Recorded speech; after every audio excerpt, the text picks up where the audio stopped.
disclaimer about it being pornographic, because some of it literally is quite absolutely horrifically pornographic. So if anyone, it says 16 plus, but I'm assuming we're all over 18, are we? Yeah. Okay, so I'm, I mean, it doesn't make any difference. They probably see worse than that online these days anyway, probably.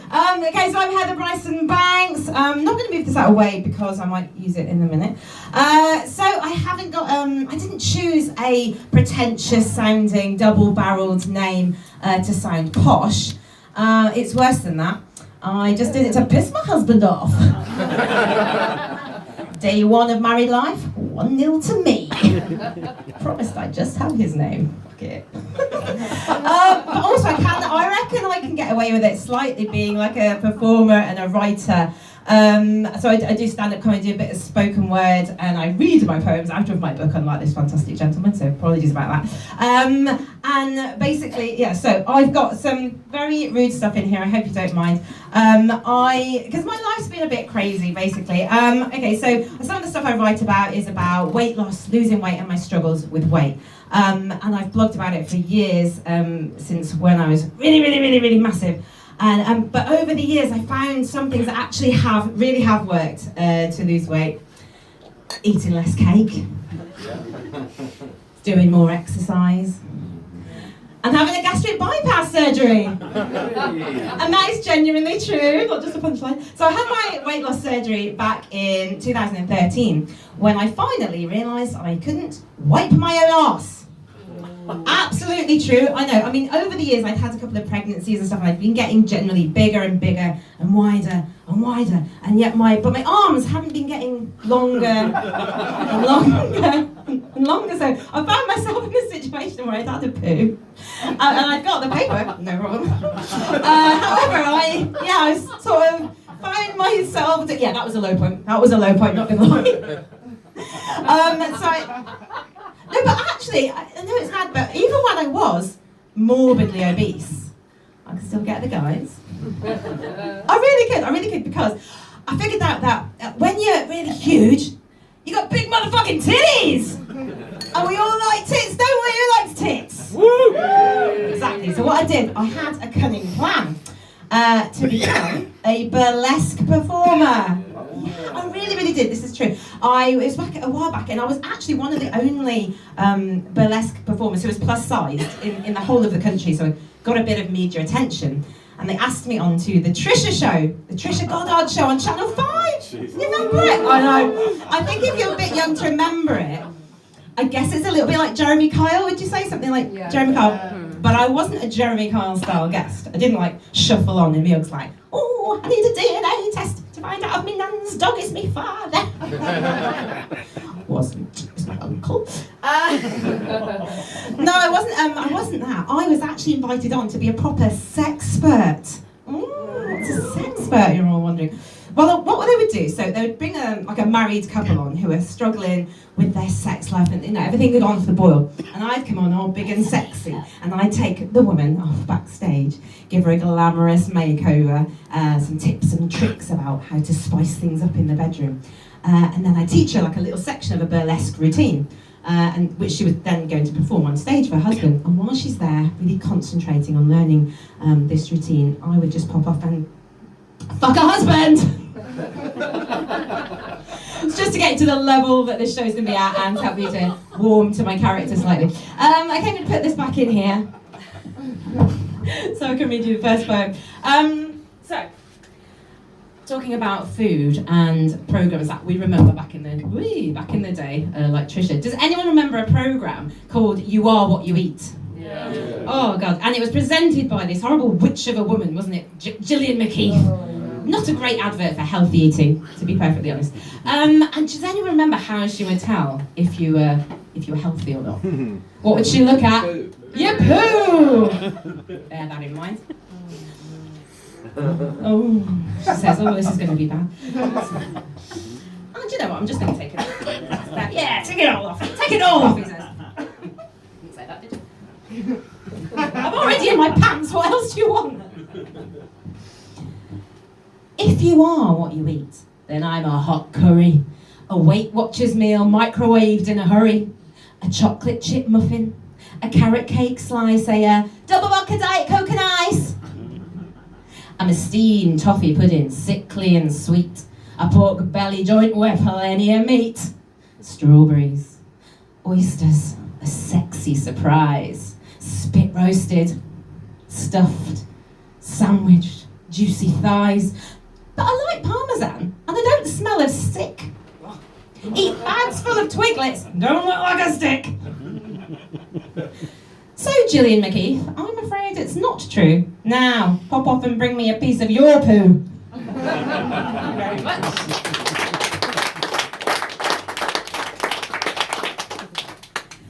So I started writing poetry when I was a really young teenager, but I only really got into spoken word about 15 years ago in Birmingham. And I was using it to explore how I felt about my sexuality in my life and what I was like and my promiscuity and regret afterwards and stuff like that.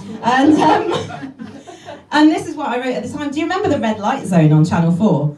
It was before there was any porn, basically, or the internet, and they'd show like slightly rude stuff on Channel 4 in the evenings on a Friday night. This is called Red Light Girl. I don't want to be your red light zone on Channel 4, your easy access, late night sex, text, whore, slag, lad, smag, slag bag, poor excuse for hardcore. I can't handle this no-string, guilt-free bullshit anymore. I'm just a girl. And though I play this game like a wild woman of the world, I still crave romance. Chocolates, flowers, and a pearl necklace. Sometimes I feel reckless and horny. I nearly always want to play, but I'm tired of being spunked on and thrown away like a pair of your old socks. I've had my share of hard knocks. You know it, you do. And what started out as fun is now hurting someone. And that person is me, and I won't let that be, so I can't be your red light zone on Channel 4 anymore. This is the bit where it gets really bad, especially because they're filming it and my husband's going to see it. I hate when they do this. This is a long time ago, okay, so picture me, my first time doing spoken word at an event in Birmingham, Solihull Arts Complex. It's a Sunday afternoon. It's mostly middle class, middle-aged, or actually old women, basically. And it's a competition, and most people there are doing things about Africa and the wind in the trees and stuff, and I come on and do this. I want to fuck black men. 9, 10 in one go. I want them to slap me and call me a hoe. Kneel down between 4 muscly brown thighs and 2 cocks. Yeah, but make sure they're not wearing white socks or sandals. Grab hold of my pigtails like handles. I'll suck each one in turn right down to their nutsack, while 2 finger my pussy and 1 licks my butt crack. Hot, sweaty, sex, steam, building up to a scream. Fuck me hard till I cream. Jesus Christ, what a dream. Don't know what it is about me and brown skin. Ask me to explain, don't know where to begin. Love the colour, the texture, love do-rags and dreadlocks. Love coffee and cream, love smooth 6-packs and fat cocks. Black music like reggae, hip-hop, drum and bass. Let me listen to some while you come in my face. Bend me over in turn whilst you each fill my butt. Feel my pussy, my titties and call me a slut. This wet dream is amazing. I hope you can see it's not stereotyping. It's my fantasy. I'm just being honest about what gets me wet. And believe me, this porno protest ain't done yet.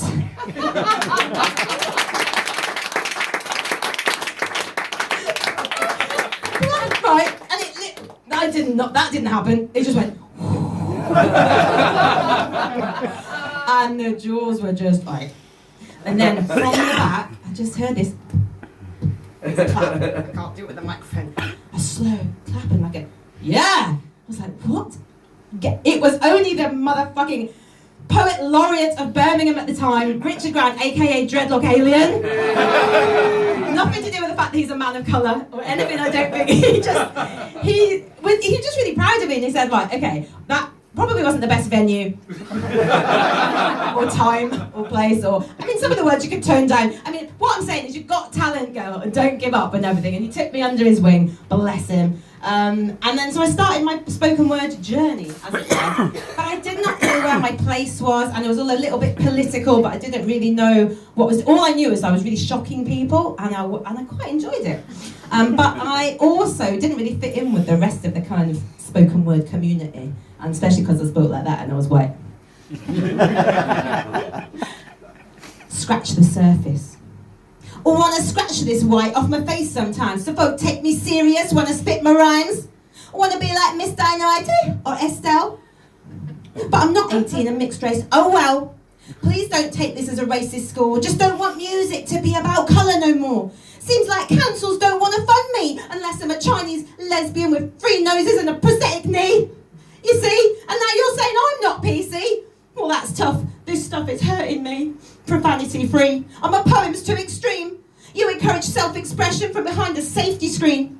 Scared you'll get hit by a piece of flying grey matter. Scared of getting sprayed with blood if the safety screen were to shatter. But if you want the real deal, then you better expect it. This rhymes from the heart and you gotta respect it. My poetry was meant to shock.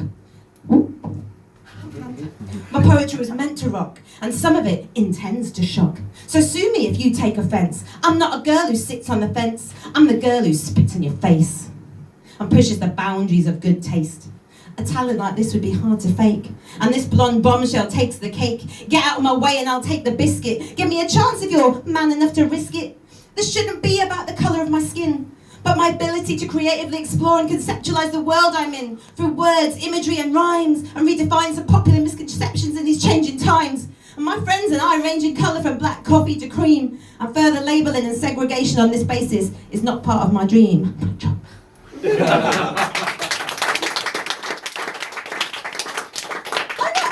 read that back, I thought, that's quite good actually. Didn't get any funding though.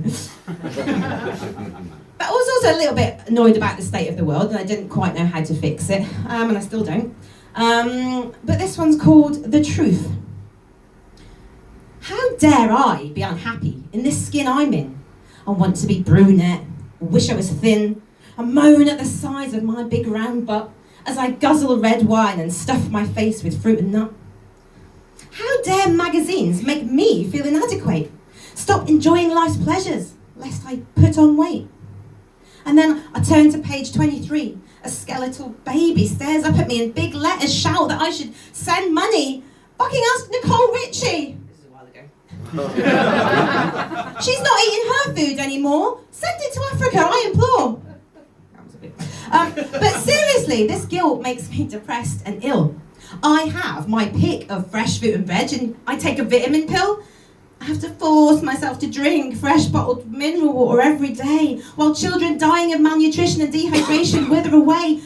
And I'm stressing over what nail varnish to wear, or what pretty gold earrings would suit my bleached blonde hair. For fuck's sake. We live in a self-imposed bubble, sustained by the media who drip feed us trouble, so we stay safe inside, so scared that we even hide from ourselves. If we attempt to break out, climb to the highest peak and see what's really going down, we'll be tracked, hunted and shot down, tagged, re-brainwashed and bagged, put to work in a concrete and carpeted prison cell, forced to wear a uniform so others can tell. Look, I wear a shirt and tie, and always will until I die, or reach retirement and get a prestigious carriage clock. But my hands are too sore to wind it, red and blistered from 40 years of wanking my manager's cock. And so, I try to stay free and do the right thing for others and for me, but it makes me angry and it breaks my heart when it feels like other people aren't playing their part. And some people are so evil or naive that each new scapegoat the government, Illuminati or media create, they believe. So you're middle-aged, fat and in a crap job. Your wife's left you for a tattoo job. Don't blame Pakis, immigrants, or Bin Laden. It's your fault you were too fucking self-absorbed and busy to stop and smell the flowers in your own back garden, and your wife told me you couldn't even get hard on. I'm sorry, love. Beg your pardon. Anyway, let's get back to the point. Oh, fucking hell, I'm stressed. Has anyone got a joint? See what I mean? There's just too much to do. So look, I'll work on me, and you work on you. And this time next year, we'll all meet up together and change the world. Thank you. My name's Heather.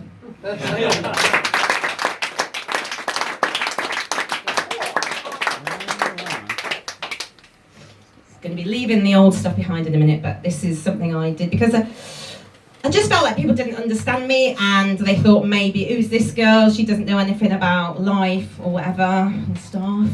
So I wrote this to them. I'll cradle it. Think you know me. When I first watched 8 Mile, I thought, wow, I could do that. But I stopped and I thought, I'm a white girl and too fat. The crowd would just diss me, think, what do I know of poverty, drugs, living down on Skid Row? Well, I've been down and out, slept on pavements, been broke. When I was just 10, I got raped by some bloke. At 12, I was drinking and started to smoke. At 15, was shoplifting things to buy coke. Tried methadone, acid and speed by 16. A few more years later, I tried to get clean. Had no dad, no family, mum on her own. When she got breast cancer, I worried alone.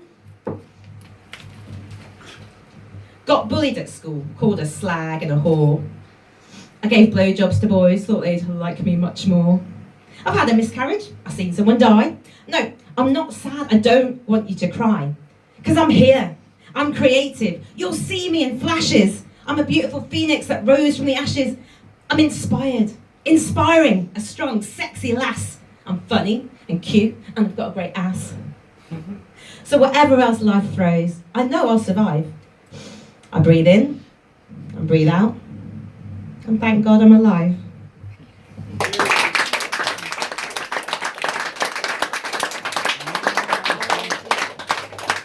So I quickly realised that I had to do some clean stuff, and I'm still trying to do clean stuff, and I think so I got offered to do some poetry in schools. Obviously I couldn't do any of that shit. I still couldn't after writing this. But I thought if I start with old ladies as a premise, I can't go wrong. Sadly, I did. Poor old Betty. Betty didn't want to listen. Eunice said, you must, you must. Betty dropped her woolen mitten, picked it up and blew the dust. It's going okay so far, isn't it? Eunice tried again to argue. Betty turned away with pride. She was happy with her reason why her husband Jeff had died. Don't you say I didn't warn you, Eunice bellowed in a huff. Betty turned with eyes like thunder. Eunice, that is quite enough. Everybody saw them at it on the minibus to Gwent. Mrs. Fanhurst, what a trollop, glad my Barry never went. Eunice, that is idle gossip. I won't listen anymore. Geoffrey died from palpitations. Not because of that old whore. Betty's hands began to tremble. Eunice, she looked fit to burst. Well, I'm sorry, Betty Grimble, but you haven't heard the worst. I identified the body, as you couldn't face the chore. What I witnessed gave me nightmares. I can't take it anymore. Betty, he was wearing stockings. And more, ladies' underwear. Eunice, stop, I beg you, please. Listen. Half his bits weren't there. Now I know you're talking rubbish. What was there, a willy thief? No. Mrs. Fanhurst handed it in attached to her false teeth. A bit wrong then. Betty stroked her woolen mitten, pulled it on her wrinkled hand. She looked tired, sad and lonely. Eunice hoped she'd understand. Thank you. So that was about, it didn't go very well, did it? So, more up-to-date poems now, but does anyone watch that programme, 63 Up, recently? Well, they followed all the people since they were really young at school to their old age. Oh, it was lovely. And I think the premise of it was, give me the boy at 7 and I'll show you the man. And I thought with me it'd be like, give me the girl at 7 and I'll show you a crazy fucking woman! But I love this poem about being old, but you've probably heard before. It's called Warning, When I'm Old I Shall Wear Purple, by Jenny Joseph. I'm just going to read it you quickly, and then I'll do my version. I love this poem, it's really good. When I am an old woman, I shall wear purple, with a red hat which doesn't go and doesn't suit me, and I shall spend my pension on brandy and summer gloves and satin sandals and say with no money for butter, I shall sit down on the pavement when I'm tired and gobble up samples in shops and press alarm bells and run my stick along the public railings and make up the sobriety of my youth. I shall go out in my slippers in the rain and pick flowers in other people's gardens and learn to spit. You can wear terrible shirts and grow more fat and eat 3 pounds of sausages at a go, or only eat bread and pickle for a week, and hoard pens and pencils and beer mats and things in boxes. But now we must have clothes that keep us dry and pay our rent and not swear in the street and set a good example for the children. And we must have friends to dinner and read the papers. But maybe I ought to practice a little now, so people who know me are not too shocked and surprised when suddenly I am old and start to wear purple. That's Jenny Joseph. Clap for Jenny Joseph. But it made me think, well, what would I do when I'm old? So I wrote this called Warning, when I'm old, watch the fuck out! When I'm an old woman, I shall wear neon pink fluffy leg warmers like we used to do at Sunday Central. And I'll take out my false teeth to suck on a flashing dummy whilst dancing around the kitchen to Hard House from the noughties. And say we've no money for the grandkids to go on their school trip to the lost sunken city of Venice. They'll have to go and work down the Amazon mines. Or flying VR delivery drones at the weekend. I'll pull down my pants for a wee in the middle of Glastonbury Festival, rather than queuing for hours for the long drop. Then repent for my sins by going vegan for a week, but still sneakily eat cheese and have milk in my tea. I'll milkshake Piers Morgan in the face, if he's still alive, which I hope he isn't. I'll flash my wrinkled, saggy old tits at lonely long-distance lorry drivers. And shoplift expensive lipsticks from posh department stores, then claim I have dementia. I definitely will do that. I'll still do comedy and maybe write a sitcom. And my God, I'll be on QI, even if it's on letter Z. And even if Sandy Toksvig is no longer really alive, but still presenting it as a floating head. But if they do that, I hope it's to reanimate Stephen Fry. Now that's something I'd like to see before I die. But mostly I'll try not to worry. I've spent way too long with anxiety and mental health issues. If I live to my old age, I want to chill the fuck out. Maybe I should start now? Not waste any more time overthinking every bastard thing. Go out and dance in the rain. Say no to hanging with boring or negative people. Delete the energy-sapping Facebook fake friends and hug more Hare Krishnas. Drink more water. Wear more glitter, and flirt with more bus drivers. Warning, I'm starting right now by flossing on stage in my pants. Tick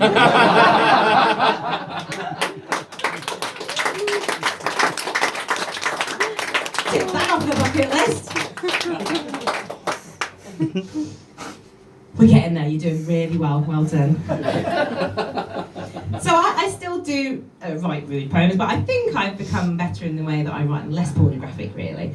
But this is one I wrote, just memories. I'm sure everyone's got something similar. This was called Behind the Bike Sheds. Behind the bike sheds, behind the bike sheds, that's where we learn the rules. Behind the bike sheds, behind the bike sheds, it happens in all the schools. Bum fluff, stubbles, sloppy snogs.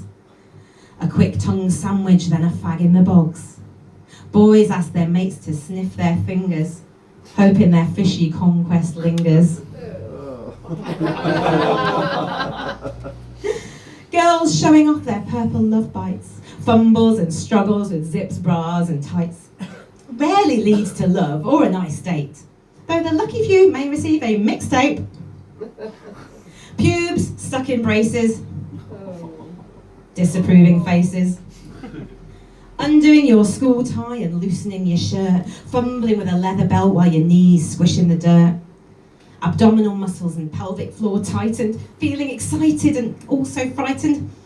In the days before access to online porn, school science lessons had taught us the technicalities of how your mum and your dad had sex and then 9 months later you were born. But older brothers and cousins told us the real interesting stuff, like how you can get pregnant from swallowing sperm, and how a woman's head hair colour is always the same as that on her muff.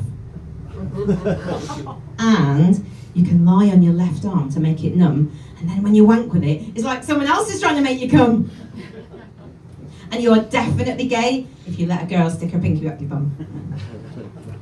And most teenage boys have wet dreams about their teacher and their friend's mum, where girls' reputations were ruined whilst cocky lads drew massive heads. The unofficial classroom of life always was behind the bike shed. Like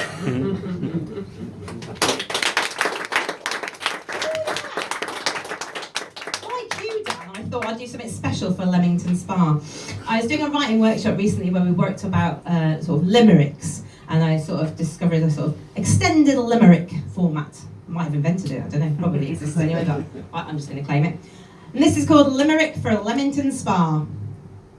A lady from Leamington Spa went shopping in only her bra. She thought it was bold, but she just felt all cold and realised she'd gone one step too far. It had started the day of her birthday. She'd reached 55 at long last. With her mates all beside her, she'd got on the cider and downed a few gins far too fast. Her pals were all shouty and leery. When drunk, they could be pretty scary. They better to streak round the town in the week, and that's where we meet poor old Mary. Poor Mary from Leamington Spa went shopping in only her bra. Because of a bet, she sat naked and wet in the back of a cold police car.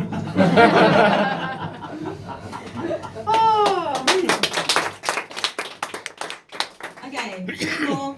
One quite rude, one really rude, and another one really rude. Yeah, I've got a few little pamphlets, I think they're called, or brochures, that I printed off myself on my printer. Top quality there. And I'm selling them for, I decided to say, a donation. And they'll also be available at the book fair tomorrow, which is round at the church. And this next poem is in there. There's no other way. I can't do an intro into this any other way. It's called Beef Curtains. Shit! Shit! Yeah, mate. Beef curtains, but not with gravy. I'm wetting for you, yeah, baby. Beef curtains, tastes so good. You want to try me? I think you should. Beef curtains only work in one place. I don't think they look quite as well on your face. Beef curtains. We all entered through them at birth. Everyone from Donald Trump to Colin Firth. Beef curtains can get itchy and inflamed when I've got thrush. It's all right. Right now, they're looking pink and glistening, looking Gert Lush. That's a Somerset one. I should just say pretty lush. Beef curtains, labia minora. But if a comedian were to use the correct terminology, you're unlikely to laugh and might even ignore her. Beef curtains, a terribly vulgar way to describe a beautiful vulva. Not too bad, was it? Everyone's going to need a hard mango and apple after this shit, aren't you? Okay, two more. Because I write all this stuff and people think I must be really filthy, which I might be sometimes, but I think it's just a mental illness. So I think it's not even me. So this is Dan sneaking off. No, I'm preparing to sneak off. Oh right, it's just pre-sneaking off. Okay. This is called Freak. My libido makes me sick. I'm honestly ashamed of it. It's filthy. It's shameless. It's not even me. I'd be embarrassed if you could see what's in my brain, what's in my head, what muddles my mind as I lie in bed. The worst thing is I'm married, and as such, my husband doesn't even get it that much. We're parents, we're tired, life is tough. We don't make time for Little Wayne and Minnie Muff. His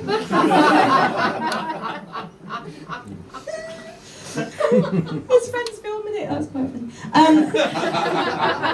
Sorry, love. I think I must be some kind of freak. I mean, who else owns a vibrating leak? It's a novelty sex toy I was given in jest, along with a teapot shaped like a breast. See, my friends kind of get it. They know I'm just nutty, but blokes just assume that my thoughts mean I'm slutty. I mean, sometimes I can be, but not on a school night. and not when I'm tired or my jeggings are too tight. So back to my sex thoughts and why I've been wallowing. Have you ever fantasised about any of the following? Hands up if you have. Riding along naked on a mythical unicorn, but facing the wrong way round, tied on with BDSM leather straps so my anus is impaled on its shiny horn. Unicorn sex. Bukkake party in a monastery with monks who look like Tom Hardy and each force me to deep throat till they vomit chunks. No? No? You might have done this one there. A lesbo gangbang with loose women on ITV. Not including Gloria Hunniford, but with the addition of Holly Willoughby. Janet Street Porter in PVC gear. Stacey Solomon shaking with fear. Katie Price would squirt us with lube, whilst Nadia Sawalha films it for Insta Live and YouTube. Erotic, exotic, or just plain sick. I probably should just like dick.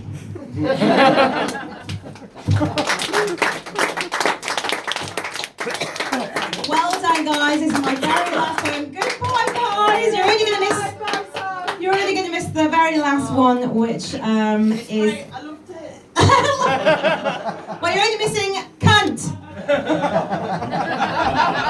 Actually, it's called the C word because I thought I'd lull people into thinking it's about cancer, but actually it's about revenge. Why is cunt a word women hate? Why does cunt make girls irate? Surely cunt is the same as fanny, and that is the name of my elderly granny. But I couldn't imagine a granny named cunt, or twat, or minge, to be perfectly blunt, but why the C word? It's no worse than gash, slit, muff, cunny, quim, or slash. I find hairy tuna bap offensive. Honestly heard that. I'm shaved and I don't smell of fish, so yeah, I'll get defensive. But come on, ladies, lighten up. Surely the C word is better than 30 pink cop. Thank you very much!